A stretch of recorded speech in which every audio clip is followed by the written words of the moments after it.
विशाखावाणी जिंदाबाद, विशाखावाणी जिंदाबाद।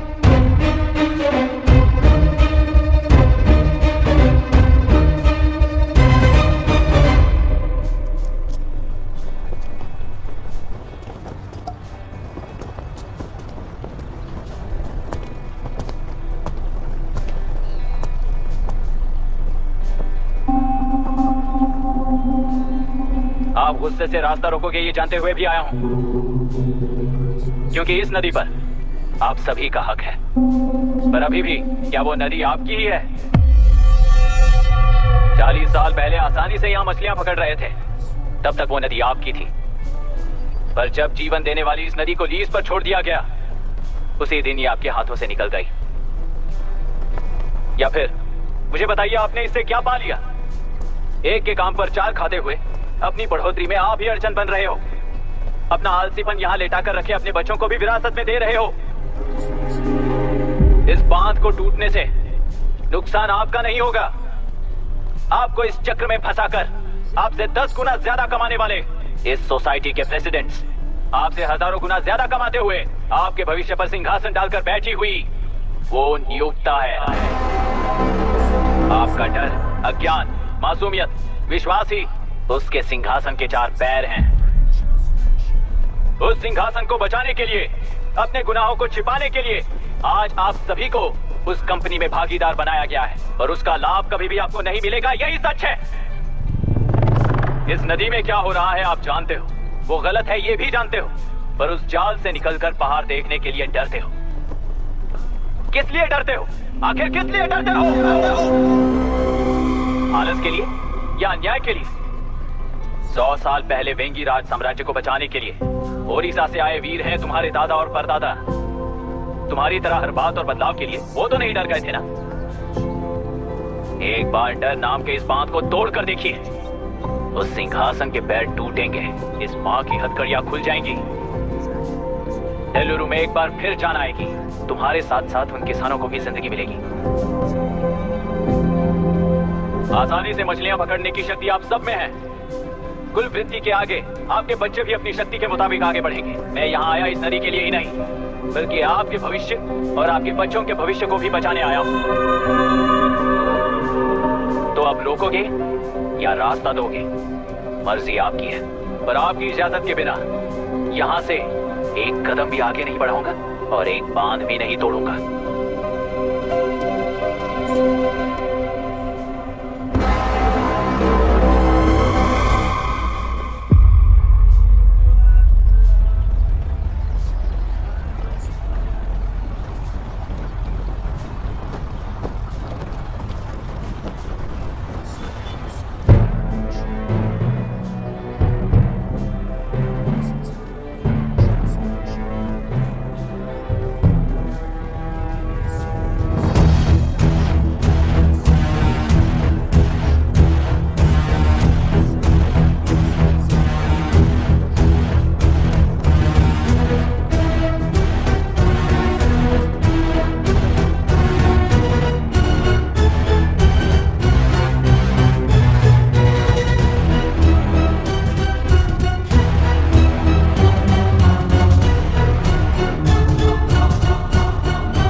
नदी हमसे छीन कर तुम उन लोगों को देना चाहते हो क्या? अबे खोचो, और कितने साल तुम्हारी चलेगी? हाँ, आओ देख लेते हैं। चलो रे, मार देते हैं इन्हें। छोड़ेंगे नहीं किसी को, जान से मार देंगे।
15 लोग मारे गए हैं और 22 लोग घायल हुए हैं। शांति कायम रखने के लिए टेलेरू के ग्राम में और आसपास की जगहों पर 144 सेक्शन लागू कर दिया गया है। कलेक्टर अभिराम को यूपीएससी बोर्ड ने सस्पेंड कर दिया है। इस संघटना से लेजिस्लेटिव कंट्रोल से एग्जीक्यूटिव ब्रांच को अलग करने की राय केंद्र सरकार के लिए एक बड़ा सवाल खड़ा कर रही है। प्रजा की समस्याओं के बारे में कोई जानकारी न रखते हुए गैर जिम्मेदाराना काम कर इस मौत को अंजाम दिया गया है। ऐसा कहकर कलेक्टर अभिराम का कई राजकीय पार्टी के नेताओं ने विरोध किया है।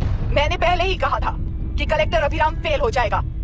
He is a failed experiment. केंद्र सरकार ने इस संघटना में तुरंत फैसला लेने के लिए सुप्रीम कोर्ट के अंतर्गत एक ट्रिब्यूनल का आयोजन किया है। टेलेरू स्कैम को कवर अप करने में कलेक्टर अभिराम के पिता का होना भी एक विशेष बात है। अब ट्रिब्यूनल का फैसला क्या होगा, बस इसी का इंतजार है। हेलो, गुस्सा आ रहा है ना? पर मुझे तो तुम पर इस वक्त दया आ रही है। ऐसा लग रहा है कि मेरे पिताजी लौट कर वापस आए हैं। तुम्हें जिस परिणाम की खोज है वो तुम्हें जनता में कभी नहीं मिलेगा।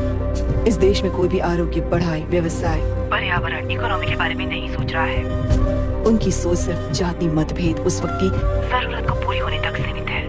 उनका बदलने का इरादा नहीं है और बदलाव लाने का हमारा कोई इरादा नहीं है। तुमने गुणा को मारा पर मेरी कोई प्रतिक्रिया नहीं दी, जानते हो क्यों? क्योंकि उस बात पर हजारों गुणा मौजूद है। फर्स्ट फेलियर है ना, बहुत दर्द देता है। धीरे धीरे आदत पड़ जाएगी। हर फेलियर हमें असलियत के और करीब ले आता है और व्यवस्था में मिला देता है। हेलो दीदी। अभी पापा अभी तक घर नहीं लौटे, बहुत डर लग रहा है। पापा किसानों के साथ गए हैं, अभी तक नहीं लौटे।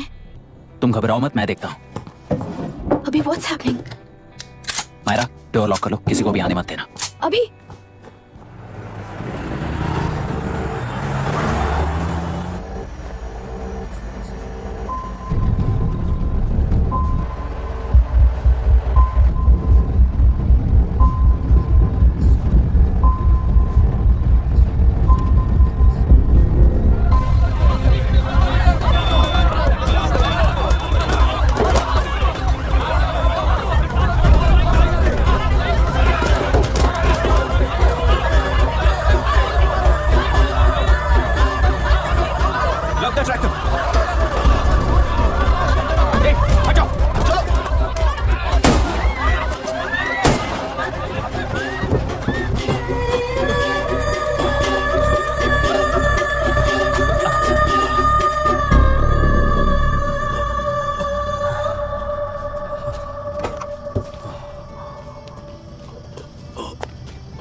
रहने दो।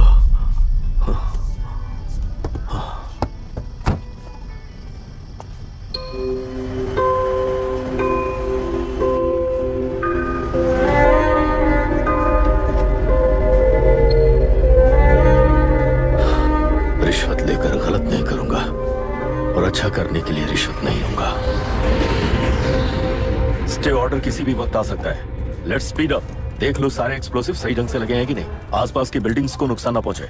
Okay, zero tolerance. কোনো প্রবলেম হবে না সাহেব, আমি সব দেখে নেব। ओके।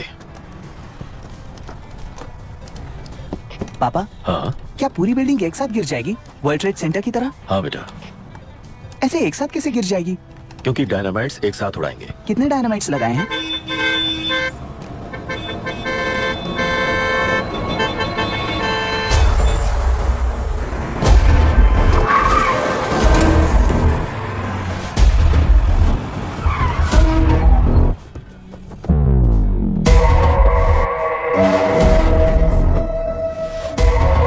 ये क्या मजाक चल रहा है?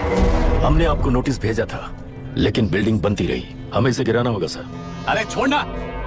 तू किससे बात कर रहा है तुझे पता है? राहुल सेनगुप्ता के साथ। मैं चीफ मिनिस्टर का भतीजा हूँ और इस शहर का सबसे बड़ा बिल्डर। I know sir. तेरी प्रॉब्लम क्या है? क्या चाहिए? I just want the building to come down sir. क्या बात कर रहा है? पूरा बिल्डिंग गिरा देगा? पर ये बिल्डिंग पार्क पर इलीगली बनाई गई है। सुन, तुझे बिल्डिंग में 10 फ्लैट दे दूंगा, छोड़ दे इसे। रिश्वत लेकर गलत नहीं करूंगा, अच्छा करने के लिए रिश्वत नहीं लेता। You happy? खुश हो ना? Ready sir. On count 3। नहीं, इवैक्यूएट हो गया ना? 1 ऐसा मत करना। 3 घंटे के बाद दशरथ 3 ट्रिगर। सब लोग ठीक हो?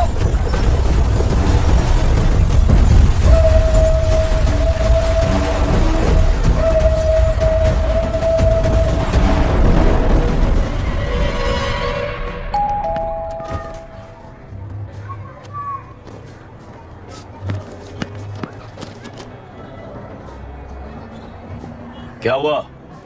ट्रांसफर ऑर्डर है क्या? इससे ज्यादा क्या हो सकता है? उसे देखो, वो चाहिए क्या तुम्हें? हाँ, बिल्कुल, वो तुम्हें मिल जाएगी। हमको तो चाहिए। किस टाइप की चाहिए बोलो? ये बाजू वाली चलेगी? नहीं चलेगा। काफी मैनेज करता हूँ ना मैं। आपने देखा नहीं पापा? नहीं, खेल का मतलब बिना देखे कि ये गलतियों को सुधारना है। It teaches character. जीतना है तो एक बार और खेल। Come on. अरे पीछे तक। भाभी, आप एकदम मस्त लग रही है। दूध पीने का मन कर रहा है। अभी पिएंगे, अभी पिएंगे। मुझे भी पीना है। दूसरी कंपार्टमेंट में शिफ्ट होते हैं ना जी। एक्सक्यूज मी, धीमे बात करेंगे और दरवाजे के पास जाके पियेंगे। जाऊंगा, जरूर जाऊंगा। बस मुझे थोड़ा सा दूध मिल जाएगा पीने को।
राहुल सेन गुप्ता ने तुम्हारे लिए गिफ्ट भेजा है। सिस्टम के साथ खिलवाड़ नहीं चलेगा। वो तुम्हें मारना नहीं चाहता, वो बस तुम्हें तोड़ना चाहता है।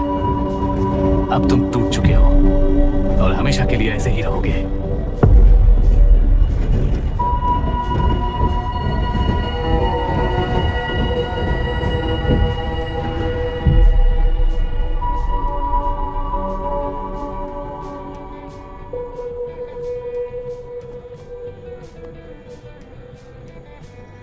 आई एम सॉरी मिस्टर दशरथ। उस दिन आपने ट्रेन में अपनी बेटी और पत्नी को खो दिया। उसी ट्रेन में मैंने अपनी बहन और माँ के साथ साथ अपने पापा को भी खो दिया। मेरे पापा मुझे वापस मिल जाएंगे, ये छोटी सी आस लेकर इस गेम में आया था मिस्टर दशरथ। मैं आपको आपसे मिलाने आया था। मैं हार गया। आपका इस तरह अपमान करना मेरा इरादा नहीं था mister Dashrath. I'm sorry. I'm extremely sorry.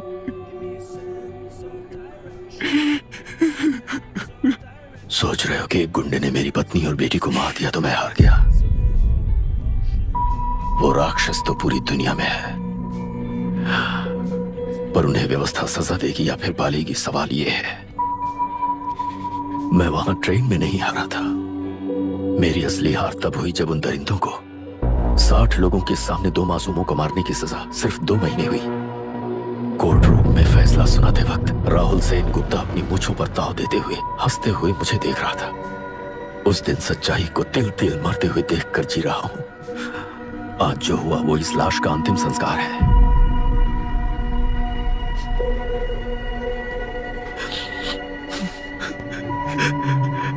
बेटा, मैं जानता था कि तू अपनी जगह पर बिल्कुल सही है। तुझसे कोई भी गलती नहीं हुई, पर तू इस रास्ते पर चलेगा तो मेरे जैसे ही टूट जाएगा, यही सोचकर तुझे रोकना चाहता। लेकिन बेटा, मैं तेरी आंखों में बेबसी नहीं देख सकता। मैंने बचपन से ही तुझे हमेशा मजबूत बनाया है बेटा। युद्ध से भागने वाला कायर कहलाता है और मरते दम तक लड़ने वाला वीर होता है। मेरा बेटा हारा नहीं है और उसे हारना भी नहीं चाहिए। तेरी जीत के लिए ये लाश कैसे काम आएगी, ये बता बेटा। पापा, वापस मुझे राह दिखाने वाले मार्गदर्शक बनोगे?